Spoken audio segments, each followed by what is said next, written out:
Welcome to our channel, where stories come alive and whispers from forgotten corners are brought into the light. If you're here, it means you believe in the power of truth, courage, and the human spirit. As you watch today's emotional journey, we invite you to comment below and tell us, where in the world are you watching from? Your voice matters here. And don't forget to subscribe, because tomorrow we return with another gripping tale that just might change the way you see the world. One story, every day, and each one closer to the heart. Let's begin. The little girl drew an eye in the washing machine. It wasn't her imagination. Amanda Lewis never thought a home could feel so quiet, yet so loud. It was a small apartment in the heart of Brooklyn, with faded yellow walls and a floral curtain that swayed gently every morning in the breeze. At 33, Amanda had learned to live with the ordinary chaos of motherhood. But this silence, this stillness, was different. Her daughter, Emily, just 7 years old, had started spending hours every day sitting on a wooden chair in front of the washing machine. She didn't fidget, didn't speak, just sat perfectly still, hands folded in her lap, her small eyes locked onto the spinning glass door. At first, Amanda thought it was just a phase. Children were curious, after all. Maybe the motion soothed her. Maybe it reminded her of something safe. But days passed, and it continued, 5 hours at a time, every single day. The hum of the machine became the soundtrack of their home. And Amanda, despite brushing it off as harmless at first, couldn't shake the unease curling in her chest. Her fiancé, Brian Carter, 41, with his sharp dress shirts and always perfect tie, dismissed her concerns. "Kids are weird sometimes," he said, scrolling on his phone, barely looking up. "She'll grow out of it." But Brian's version of parenting wasn't warm or intuitive. He believed in structure, in discipline, in rules that were followed without question. Everything in this house must be in order, he'd remind her. Every time she forgot to put her keys in the dish or left a light on in the kitchen. Amanda noticed something else. Cameras. At first, they were small, one by the front door, one in the hallway, then one inside the kitchen. "It's for safety," Brian explained. "There are creeps everywhere. I'm just protecting my girls." But it didn't feel like protection. It felt like surveillance, like being watched. One morning, while pouring milk into Emily's glass, Amanda looked at her daughter, still staring at the machine, unmoving, almost entranced.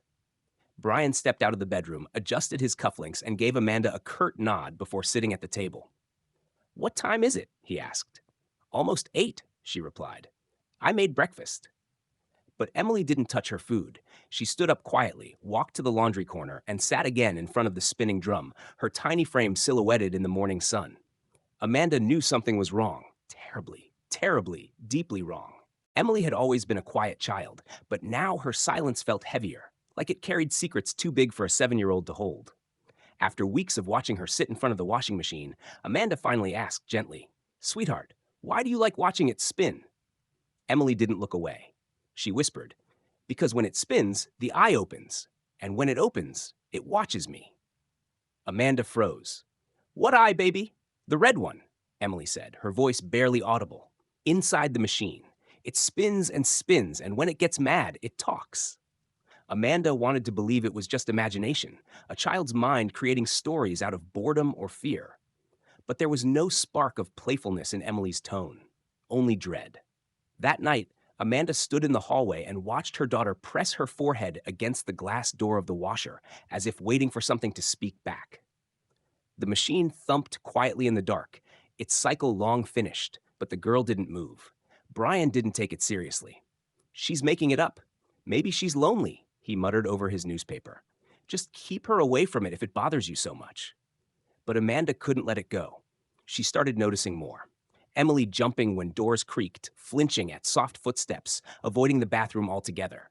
When Amanda pressed her, Emily would only say, "If I don't clean?" The voice gets louder.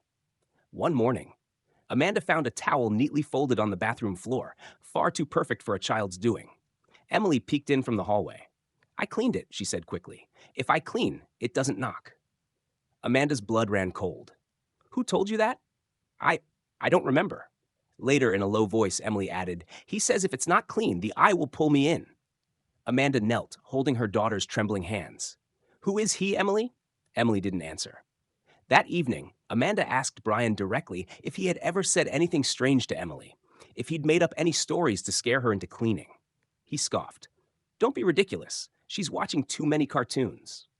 But Amanda wasn't sure anymore what scared her more, the possibility that her daughter was imagining things, or that she wasn't. Amanda couldn't sleep. Every time she closed her eyes, she saw Emily's pale face whispering about the eye inside the washing machine. The next morning, she called Dr. Karen White, a child psychologist recommended by Emily's school. She's not just quiet, Amanda said over the phone. She's scared of something I can't see. During their first session, Dr. White gave Emily a box of colored pencils and a blank sheet of paper. You can draw anything you want, she said gently. Emily nodded, then slowly began to sketch. When she finished, she handed the picture to the doctor without a word. It showed a dark gray room, a large washing machine in the center, and inside it, an eye, red, bloodshot, and crying. Behind it stood a tall, faceless figure with long, clawed hands. Dr. White looked up, concern clouding her face. She's showing signs of trauma, possibly psychological manipulation. But I need more time with her to be sure. Amanda's stomach twisted. She had suspected something, but seeing it drawn in crayon made it undeniable. Amanda returned home shaken. That night, while Brian was in the shower, she tiptoed into his home office. His laptop was open. Her hands trembled as she navigated to the video folders. What she found made her gasp. There were hundreds of files, footage from every corner of the apartment. The hallway, the living room, the kitchen, and then the bathroom. She opened one file. The camera angle was disturbingly low, almost floor level. It showed Emily, crouched down, scrubbing the bathroom tiles with trembling hands. Her lips were pressed tight, and every few seconds she glanced fearfully toward the washing machine. Amanda opened another file. A man's voice, Brian's, echoed through the speakers. Do it again. It's not clean. You don't want to be punished, do you? Amanda slammed the laptop shut, her heart racing. Her worst fears weren't just true, they were worse than she'd imagined. This wasn't about discipline. This wasn't about protection. This was control, surveillance, fear, and Emily had been living inside it. Amanda clutched her chest, the weight of guilt crashing down. How long had her daughter been crying out for help in silence? She knew now. The time for quiet suspicion was over. It was time to act. Amanda couldn't wait any longer. The moment Brian left for a business trip that Friday morning, she locked the front door, closed all the blinds, and rushed to the laundry corner. Emily sat nearby, hugging her knees, eyes glued to the machine. Amanda knelt down with a screwdriver in hand, her fingers trembling. "Sweetheart," she said gently, "go sit with Mrs. Hall for a little while. I need to check something." Mrs. Gertrude Hall, their elderly neighbor with kind eyes and a steel spirit, had agreed to help. She held Emily close in the next room, distracting her with cookies and soft stories while Amanda worked. 10 minutes later, the front panel came loose with a metallic click. What lay beneath made Amanda gasp aloud. Inside the washer was a small black compartment lined with soundproof material. In the center, a lens. Tiny, no bigger than a pencil eraser, but unmistakably a camera.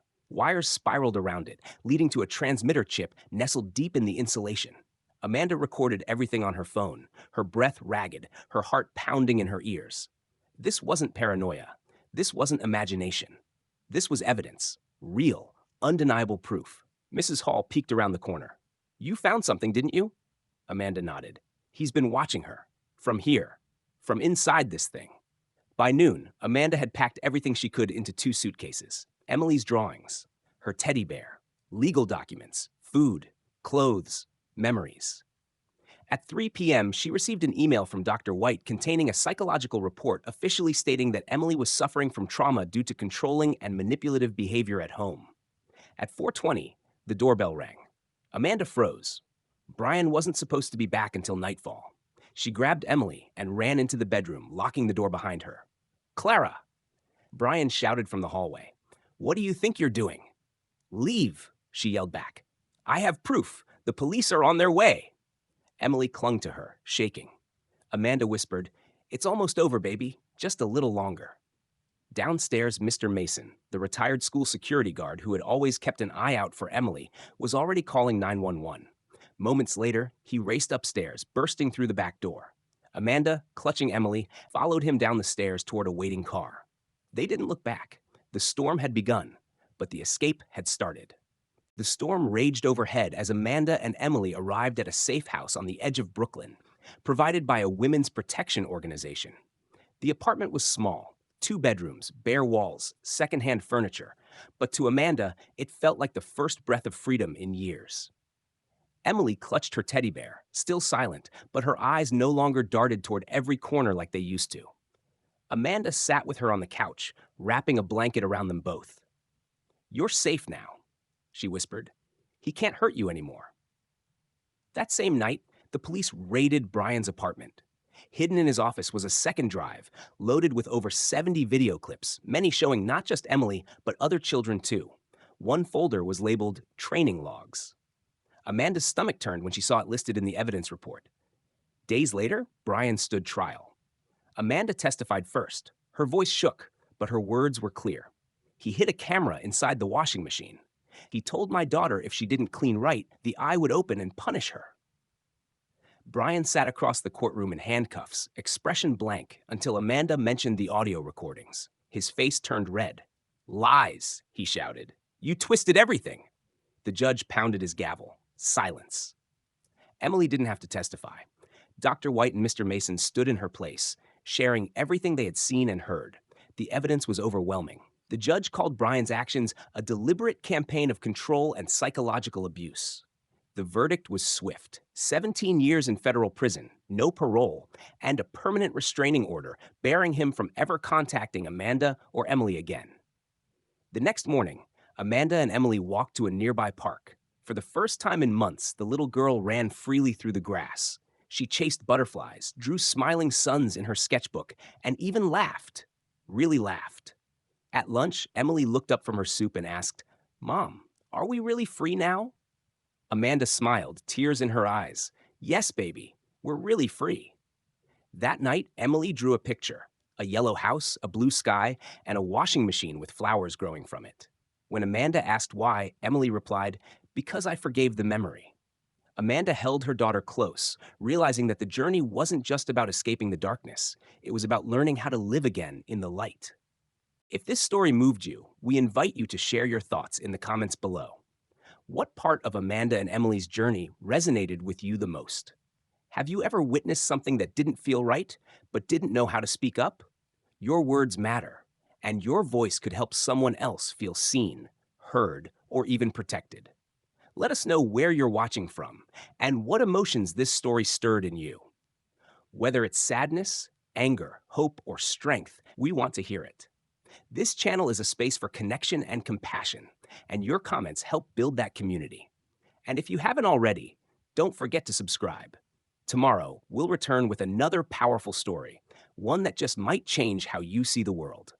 Until then, remember, even in the darkest moments, one brave voice can light the way.